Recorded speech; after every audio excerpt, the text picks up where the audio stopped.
the lowest strategic petroleum reserve inventories at their lowest levels in 40 years. And guess what Biden's doing? The Biden administration is delaying plans to restock the nation's emergency oil reserve amid a price hike that has pushed oil above $80 a barrel.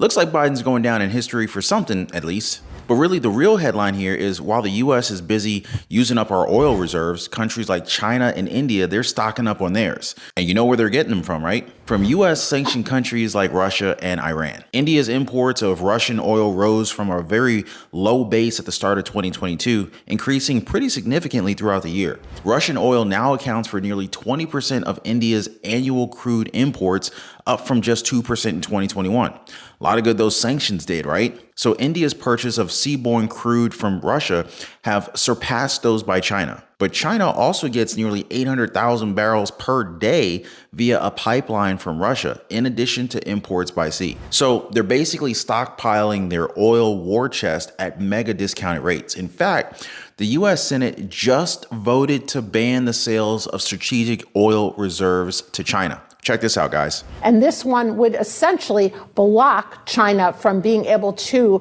use those emergency stockpiles in the U.S., which, as you know, are at a 40-year low. So it matters more in terms of politics and in terms of relations with China. But of course, there's a lot of concern about what they call the SPR and how that will be able to, the U.S. would be able to turn to that if it really needed to do so. Gas has been going up a lot lately, guys. A friend of mine in Albuquerque told me that gas just went up 40 cents a gallon in just the last few days. Now remember, petroleum is also used for all plastics and a lot of the clothes that are made out of it. So it concerns more than just gas and diesel prices. Product packaging alone is a big user. And you know what that means, guys?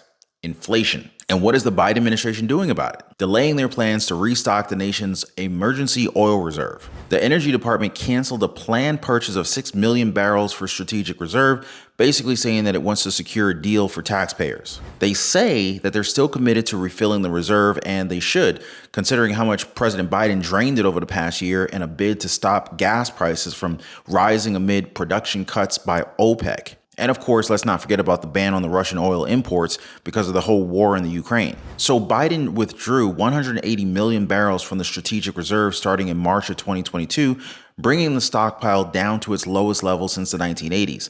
And just to kind of really bring the facts home for you guys, President Biden's drawdown, it brought the reserve to about half of its approximately 700 million barrel capacity. So really, what else could he do after those sanctions on Russia? Tapping the reserve is among the few actions that a president can take by himself in order to try to control inflation. You know it has a lot to do with the election year that's coming up, right? Inflation's always an election year liability for the party that's in control of the White House. The Energy Department began refilling the reserve earlier this year. So they bought like 6.3 million barrels and they canceled 140 million barrels in congressionally mandated sales that were set for the next 3 years. Congress approved the sales cancellations in a spending bill last December. Energy officials are saying that we still have enough reserves. But Energy Secretary Jennifer Granholm herself, she conceded that refilling the reserve might not be completed during President Biden's current term, which ends in January of 2025.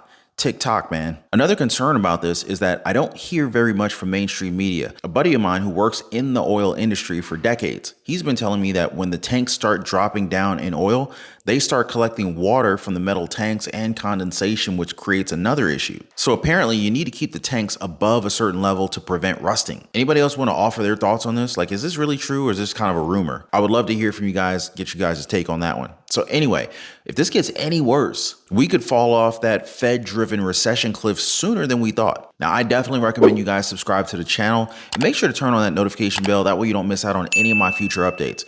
Appreciate you guys sticking and hanging around with me.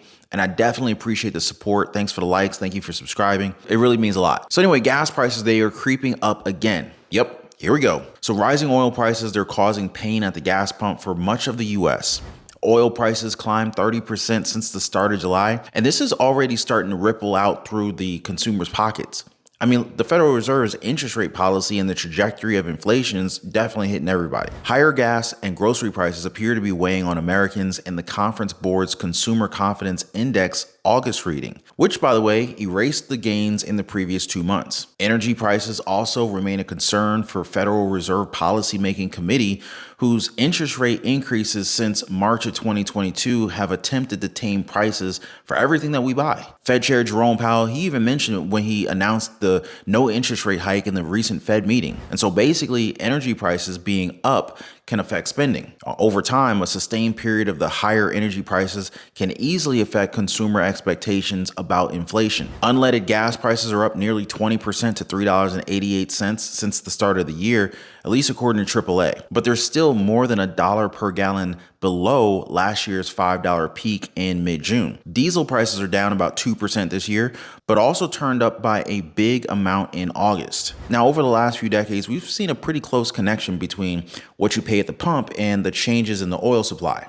It's kind of like a seesaw. When the oil supply goes down, gas prices tend to go up. Now, this happens when there's hiccups in oil production or issues at refineries and then the gas pipelines that mess with the supply chain, ultimately causing oil prices to rise. But interestingly, this summer, what Americans are shelling out at the gas station hasn't quite kept pace with the oil price roller coaster. AAA points out that pump prices seem to be doing their own thing right now, despite the rising cost of oil. They also mentioned that the balancing act might actually keep going until we're way past hurricane season. So what's been fueling these rising oil and gas prices? First, Saudi Arabia and Russia decided to cut back on their crude oil production. So that move helped to push their per barrel price back above the $90 mark in September. Saudi Arabia, they even said that they'll be watching how oil prices move in the coming months, and they might actually adjust their oil production targets accordingly. So are they just going to keep pumping oil prices? Well, there's really nothing much stopping them at this point, to be honest. Then, of course, there's the scorching summer heat. It's been making life real tough for the refineries, making it harder and harder for them to be able to churn out enough gasoline in order to meet our thirst for it. This, in turn, has pushed those gas pump prices higher. The national average gasoline price just went up for the second week in a row. It's now sitting at $3.88 a gallon. Now, if we were wondering, where's the highest and lowest gas prices in the United States right now? Well, over in Los Angeles, they're really feeling the pinch with the highest unleaded price sitting at a hefty $6.07 a gallon right now. And on the flip side, you got Albany, Georgia. This is the place to be if you want to save a little bit of money, with the lowest price sitting at $3.19 a gallon, according to AAA's Intel. So the question is, could the uptick in oil prices potentially push the United States into a recession? Well, let's go ahead and look at it a little bit closer. So oil prices hit another high in 2023, with the Brent benchmark getting awfully close to that $100 per barrel mark due to concerns about a tightening oil market. Now, if we look back in history, we're going to see that surges in energy costs have often played a role in triggering recessions in the United States. So whenever oil prices doubled in the past, like in September 1990, February 2000, and of course June 2008, it coincided with the economy either already being in a recession or heading into one. So experts are saying that these oil price spikes, they matter more than the gradual increases because in the short term, household incomes, they tend to be fairly fixed. So when oil and gasoline prices shoot up, then people usually tighten their belts, tighten their wallets in other spending areas. And of course, the bigger the price hike, the higher the chances of a recession down the road. So if the West Texas Intermediate crude were to quickly shoot past $100 per barrel and seem poised for even more hikes, then the financial markets may actually start to get just a little bit jittery. And there's also the concern that the recent oil price surge could throw a wrench into the Federal Reserve's interest rate hikes as they near the end of their campaign. But as you can see when you fill up, the cost of gasoline, it's definitely on the rise as crude oil prices have climbed steadily to 10-month highs, and it may be difficult for the United States government to ease the burden on households. At $3.81, gas prices are higher than at this time last year, and the second highest on record for this time of year in AAA records going all the way back to 1994.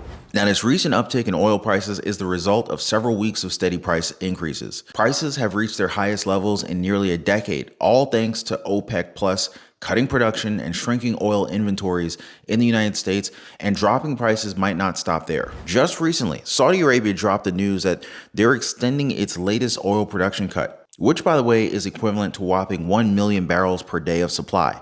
And this extension will run until December. Now, in the past, when the oil prices started to climb up, the US government had a trick up its sleeve. They would just release oil from the Strategic Petroleum Reserve, the SPR, to keep things in check. But here's the catch. Doing that now might be a little bit trickier this time around. Because, like, what we've been talking about, the SPR stockpiles have already shrunk down to levels we have not seen in 40 years, thanks to last year's record drawdowns. So the government might not have as much oil in its back pocket to be able to release into the market if prices keep on going up. The SPR acts as a rainy day fund for the United States government in order to use in the event of a major disruption in the oil market, such as an economic crisis, natural disaster, or even war. Releasing oil from the reserve can have a short-term impact on the direction of prices, but its impact really isn't all that negligible in the long run, since the reserves constitute just a small fraction of the global oil supply circulating daily.